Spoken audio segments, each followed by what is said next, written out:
गरीब साध साध सब नेक हैं, आप अपनी ठोरे, जो सतलोक ले जाएंगे वो साधु कोई और।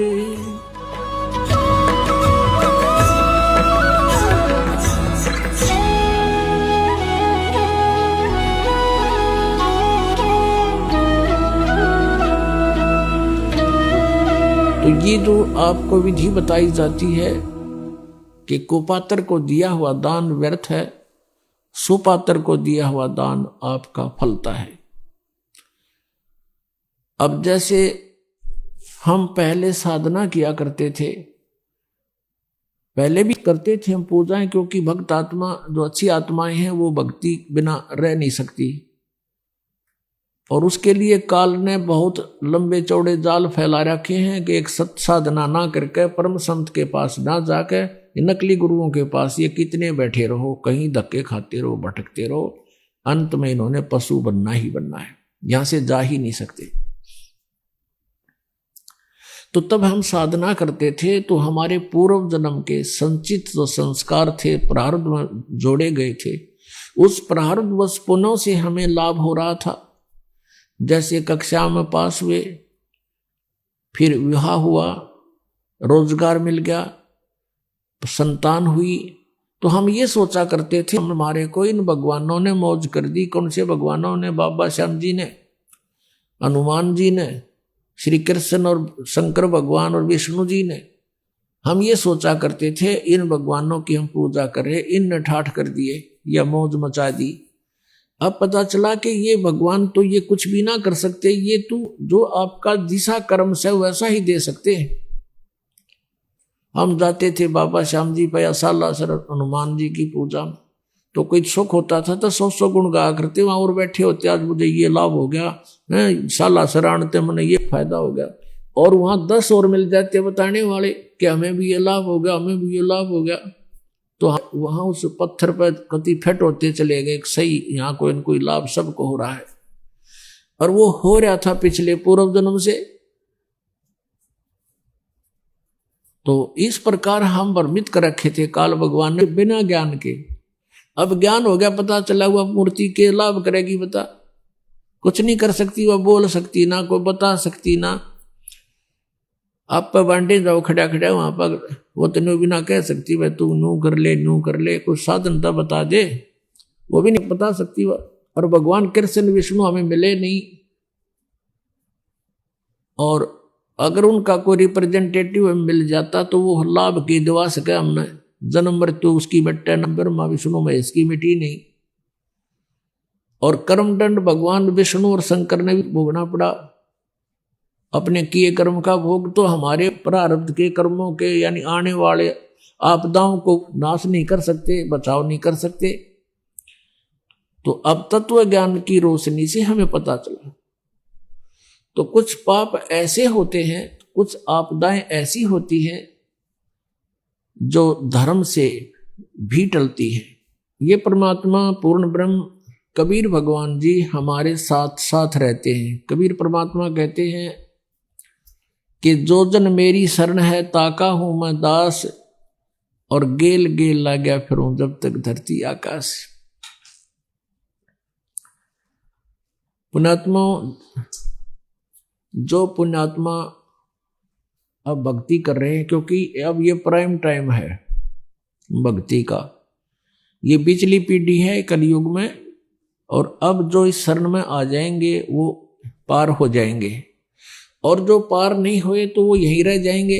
यहाँ रह जाएंगे तो अन्य जो साधना आप करती कराते थे उनसे तो यो असंख्य गुना बढ़िया साधना है। यदि आपने यहीं भी रहना है तो भी ये भक्ति आपको घना लाभ देगी। और यहाँ तो महामूर्ख रहेगा जिसको ज्ञान नहीं होगा बिल्कुल भी, और जानबूझ साची तजय करे झूठ ते ने, ताकि संगत है प्रभु सौपन में भी ना दे। अब जिस प्राणी को इतना ज्ञान हो गया फिर वो यहां रह जाएगा, फिर महामूर्ख ही रहेगा। यहां रहेगा किस तरीके से? अंत समय में इच्छाएं घटानी चाहिए हमने बुढ़ापे में, और हम बढ़ाते चले जाते हैं। हमने चलने की तैयारी करनी चाहिए, किसी भी आस्था नहीं रखनी चाहिए पोता और पोती में, द्योते और द्योतिया में। ये इनका अपना काम पूरा हो गया, उनका रोल शुरू हो गया बच्चों का, वो अपने बच्चों को पाले पोसे, उनके संस्कार फलेंगे। और यदि भगवान से उनको जोड़ दिया गया तो भाग्य में ना होगा तो भी मालिक देगा उनको, रक्षा करेगा उनकी। तो फिर हम ठेकेदार किस लिए बने? तो बुढ़ापे में हमारी दूनी दुर्गति करे युकाल, ना तो कोई हम करने योग्य रहते, इच्छाएं इतनी हो जाती हैं, न्यू हो जा भगवान, फलाने का न्यू हो जा, पोते का न्यू हो जा, पोती का वहां ब्याह हो जा। तो ये समस्याएं हमने घटानी पड़ेंगी अपनी, और ये ज्ञान से घटेंगी, वैसे कहने सुन से नहीं बनती बात। तो क्या बनती है बुढ़ापे में? आया बुढ़ापा बैरी, पड़े परिवार में ममता गहरी। आवे बुढ़ापा बैरी, पड़े परिवार में ममता गहरी। पोता ब्यालो या मन में रहरी, एली करवा जो खड़ी रहेली, करवा जो खड़ी। जब के ठेका ठा लिया और कोई पूछा नहीं बुढ़ा ने। बच्चे कोई काम करना शुरू करते हैं, बीच में जाकर खड़ा हो गया, नो नहीं भाई नो करो, वो करते होंगे उन्हें डिस्टर्ब करेगा।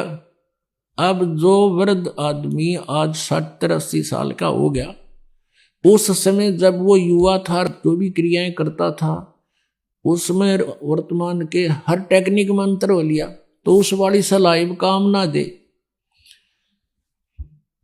और फिर जब वृद्ध हो जाएगा, यो ज्ञान समझ में आ जाएगा,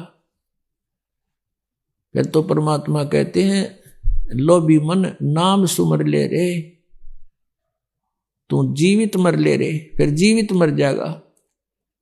जितनी जैसी आपकी सोच समझ है, बच्चों को एक बार प्रार्थना करें और वो कहें कि नहीं पिताजी ऐसा करेंगे, अच्छा बेटा ले देख लो, ऐसा कर लो, फिर अपनी माला लेकर मुंह फेर ले, बात नहीं करे दोबारा, क्योंकि वो बालक नहीं है और परमात्मा उनके साथ है। जहां जो भगवान साथ देगा, माँ बाप नहीं दे सकते। माँ बाप अपने बच्चों को खाना खिला के, अच्छी तरह नवा धोआ के, कपड़े सुथरे बढ़िया पहना के स्कूल भेज देते हैं, और रास्ते में दुर्घटना हो जाती है तो वहां माँ बाप का रोल नहीं है, वहां किसका रोल है? भगवान का। जब वहां रोल भगवान का है इसी टिपिकल स्टेज पे, तो वहां क्या भगवान आंख मीच के बैठेगा आपके बच्चों के साथ? तो पुण्यात्माओं, आत्मज्ञान बिना नर भटके, तो बिना ज्ञान के हम भटक रहे हैं। जब ज्ञान होगा बहुत हल्के हो जाएगा बोझ। जैसे सीता जी का ब्याह कर दिया था राजा जनक ने, और विवाह होते ही कुछ दिन के बाद वनवास हो गया। वनवास के बाद फिर उसका अपहरण हो गया, रावण की कैद में रही 12 वर्ष। अब क्या राजा जनक इतना समर्थ नहीं था कि अपने दामाद और पुत्री को वहां अपने वन में बैठा लेता, जंगल में, उसमें राज्य में, और वनवास का वनवास, और वहां सारी सुविधा देता उसको, वहां भिजवा देता सारा सामान खान पीने का। लेकिन नहीं, वो विद्वान पुरुष थे, उनको पता था कि हमारा फर्ज इतना ही था, इनकी विवाह कर दिया और इनका इब भाग फलेगा, हमारा बीच में डिस्टर्बेंस कति काम नहीं करे, हम मूर्खता करेंगे इनके बीच में बढ़ के, और हम बीच में पहले बढ़े, बच्चे का ब्याह कर दिया। वैसे तो सारी बात बिगड़ रही है, क्यों ना तो जहां हम लड़की का ब्याह करते हैं उनमें जो है भगवान का भय रहा नहीं, और ऐसा ही सचिची अपनी है। लड़की का विवाह करते हैं, लड़की जाते ही तीसरे दिन फोन कर दिया कि मेरी सासू ने आज मेरे तय दूध ना दिया, तो लड़की की मां कह गिला मन ने दिए फोन, और देव तेरी सास ने 2 सुनाओगी गाल, मैं करूं उसने 4 गाल देगी अपनी समझन ने, फिर आजा आजा और छूटा छाटी मुकदमे शुरू हो गए। बता कोई बात है? छोटी छोटी बातों पर हमने पतंगड़ बना के इतना कहर मचा लिया घरों में। बच्चे को समझाओ बेटा, अब घर ये नहीं रहा तेरा, तेरा घर वो हो गया है, और अपने प्यार से रह, अपने माता पिता की तरह व्यवहार कर, अपने घर में जगह बना, प्यार से रह। तो हम पहले बच्चे नौका के में होता, मैंने बताइए तने कोई कुछ कह देता है तो बालक तो फिर बालक का हुआ, थोड़ा सा कंधे जब फोन कर दे, होगी अशांति शुरू। बिना ज्ञान के हमने ये सारे काम बिगाड़ लिए, अच्छी शिक्षाएं खत्म होगी। कारण क्या रहा कि पहले बच्चे बुजुर्ग बैठा करते, बच्चों को विशेषकर आसपास बैठे होते, जब अच्छी शिक्षा देने की चेष्टा किया करते थे। अब सभी इतने बिजी हो गए माया जोड़ने में। एक भक्त कह रहा था ना, बोला 10 दिन हो गए मेरे बच्चा ने नो नहीं पता हमारा पापा किस टाइम आओ हर किस टाइम जाओ है। डेली पैसेंजर, पिताजी आओ इतने बालक सो ले, और उन तो उठने से पहले, जागने से पहले वो वापस तैयार होकर जा ले। अब बच्चों ने शिक्षा किस टाइम दे सकते हैं हम? तो बच्चों ने जैसी भी जहां से समाज से और अच्छी बुरी संगत से जो ग्रहण किया उस तरह हम चल पड़े। तो हमें अब सत्संग में आना अनिवार्य हो गया। घर पे भी सत्संग लावे, बच्चा न बिठावे, और बच्चे का जो बचपन में घर कर जाएगी वस्तु आजीवन साथ रहती है, उसको भूल नहीं पड़ती। अच्छी या बुरी कोई सी वस्तु ग्रहण कर ले बालक, आजीवन उस पर आरूढ़ हो जाते हैं। तो हमने बचपन से ही शिक्षाएं गलत दे दी, और जिस कारण से हमने समस्याएं घनी बढ़ा ली, तो सत्संग से घटेंगी। तो कहने का भाव ये है कि हम परमात्मा के चरणों में आने से हमारी सारी समस्याओं का समाधान होगा, परमात्मा पर विश्वास बढ़ेगा।